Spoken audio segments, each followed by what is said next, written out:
Bienvenue à toutes et à tous dans La Concab. Pour celles et ceux qui ne nous connaissent pas encore, La Concab, c'est l'association de deux interprètes, Collins Gorbini et Agnès Wilkanowski, qui décryptent pour vous le monde de l'interprétation de conférences. Pour suivre nos aventures, rien de plus simple. Nous sommes toutes de très actives sur LinkedIn et c'est d'ailleurs probablement grâce à ce réseau que vous vous retrouvez à regarder cette vidéo. Il vous suffit donc de suivre la page de La Concab ainsi que nos pages respectives. Nous y parlons de notre expertise, de nos missions et nous vous donnons tout plein d'astuces pour vous aider tout au long de votre carrière. Aujourd'hui, nous souhaitons vous parler de la console d'interprétation. C'est le principal outil d'un interprète de conférence, notamment lorsque celui-ci ou celle-ci travaille en cabine, à savoir en interprétation dite simultanée. La console d'interprétation est relativement simple d'utilisation, mais nous savons que depuis l'avènement du Covid, certaines formations se font principalement en ligne et que donc certaines et certains d'entre vous n'ont pas encore eu l'occasion d'apprendre à maîtriser la console comme il se doit. Alors, sans plus attendre, voyons ensemble comment fonctionne cette console. Allez, c'est parti!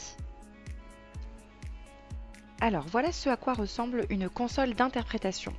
Comme je vous le disais, la console, c'est vraiment l'outil principal de l'interprète. On l'utilise quand nous travaillons en cabine, à savoir en interprétation simultanée. Aujourd'hui, on a décidé de vous présenter le modèle Bosch pour la simple et unique raison que le modèle Bosch est en fait celui qu'on retrouve le plus souvent, que ce soit sur le marché privé ou sur le marché institutionnel. Il y a donc fort à parier que c'est aussi avec ce modèle-là que vous travaillerez plus tard. Là, vous le voyez, la console elle est allumée puisque l'écran affiche plusieurs informations et votre bouton micro s'affiche en vert. Cela signifie que votre micro est éteint et que personne ne peut vous entendre. Je précise que j'ai tourné la vidéo lors d'une conférence pour laquelle je travaillais en biactif entre le français et l'anglais et que nous étions la seule cabine, donc pas d'autres langues pendant cette conférence. Maintenant, imaginons que votre collègue assure la première rotation. Il ou elle va donc allumer son micro. Dès lors, votre bouton micro s'éteint complètement et une petite loupiote jaune vient s'allumer juste à côté du mot Engaged. Cela signifie que quelqu'un d'autre est déjà au micro et que vous devez donc attendre votre tour avant d'allumer le vôtre. Donc en gros, vous ne pouvez pas prendre la parole tout de suite. Dès que votre collègue a terminé son intervention et il vous fait signe qu'il est temps maintenant de faire la passation de micro, il ou elle va éteindre son micro, votre bouton micro redevient donc vert, cela veut dire que vous pouvez prendre la main à tout moment. Pour ce faire, il vous suffit de cliquer sur le bouton micro, celui-ci devient rouge, votre voix est donc diffusée sur le canal d'interprétation et à partir de maintenant, tout le monde peut vous entendre. Là, on le voit sur l'écran en haut à droite, vous êtes actuellement sur le canal français, c'est indiqué donc au-dessus du bouton A majuscule. Comment ça marche? Eh bien, c'est très simple. Si quelqu'un parle français et que vous devez donc interpréter vers l'anglais, vous cliquez sur le canal anglais, sur le B majuscule. Et lorsque quelqu'un parle anglais et que vous devez interpréter en français, il vous suffit de sélectionner le canal français. On peut donc basculer entre les deux canaux tout au long de la conférence.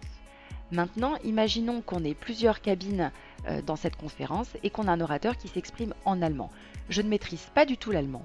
Il me suffit alors d'aller me connecter à la cabine des collègues qui travaillent de l'allemand vers le français ou vers l'anglais pour récupérer ce qu'on appelle le relais. En gros, on se connecte à une cabine qui interprète dans une de nos langues de travail. Dès que l'orateur allemand a terminé son intervention, je peux cliquer sur le bouton Floor pour récupérer l'audio de la salle principale. Ensuite, en bas à droite de votre console, vous avez un bouton qui s'appelle Mute. Pour activer le bouton Mute, il suffit d'appuyer dessus et de rester appuyé. Parce que dès que vous relâchez le bouton Mute, tout le monde peut à nouveau vous entendre. Le bouton Mute sert vraiment à couper le son très brièvement, que ce soit pour tousser, pour éternuer ou encore demander un mot de vocabulaire ou de l'aide à son ou à sa collègue. Maintenant, si on passe à gauche de la console, on retrouve les boutons qui servent surtout à gérer le son que l'on reçoit directement dans le casque. On a donc la molette du volume pour gérer le volume de son qui arrive directement dans votre casque. Et attention évidemment à ne pas mettre trop fort, sinon on risque le choc acoustique, donc pensez bien à protéger vos oreilles, c'est vraiment hyper important. Ici vous avez les basses et les aigus, ça vous permet de faire les réglages de votre choix. C'est vraiment très personnel, donc c'est à vous de faire vos tests pour voir ce qui vous convient le mieux. Ensuite, le bouton ici un petit peu plus haut, c'est ce qu'on appelle le perroquet. Le perroquet, il permet de recevoir le son directement depuis la console. Et ça permet en fait de pouvoir enlever le casque pendant les périodes de pause ou d'attente. Souvent dans les conférences, il y a une espèce de musique qui tourne en boucle en attendant que la nouvelle session démarre. Et donc là, on peut enlever le casque, ce qui permet de soulager aussi les oreilles. Pour terminer, on a ce bouton là-haut qui permet de configurer la console et notamment les relais lorsqu'on est dans une configuration qui demande des relais. Il faut donc appuyer sur le bouton et le tourner en même temps pour voir les différentes langues apparaître. Bon là c'est pas un super exemple car comme je vous l'expliquais en début de cette vidéo, la console est configurée pour une conférence anglais-français, donc on voit pas trop la différence ici quand je tourne la molette, mais c'est une commande vraiment qui reste importante, surtout lorsque vous êtes par exemple dans un comité économique européen et que vous êtes donc confronté à une dizaine de langues que vous ne maîtrisez pas du tout. Donc en gros, c'est une commande qui vous permet de bien configurer votre console en configurant les relais. Et puis voilà, je crois que c'est tout pour aujourd'hui. En fait, on voulait surtout vous montrer les boutons que l'on utilise le plus souvent. Les autres, ceux qui sont à droite, nous paraissent un petit peu superflus. Moi, du moins, j'ai jamais vraiment vu qui que ce soit les utiliser. Mais faites-moi signe si c'est votre cas, parce que je serais vraiment curieuse de savoir ce que vous en faites.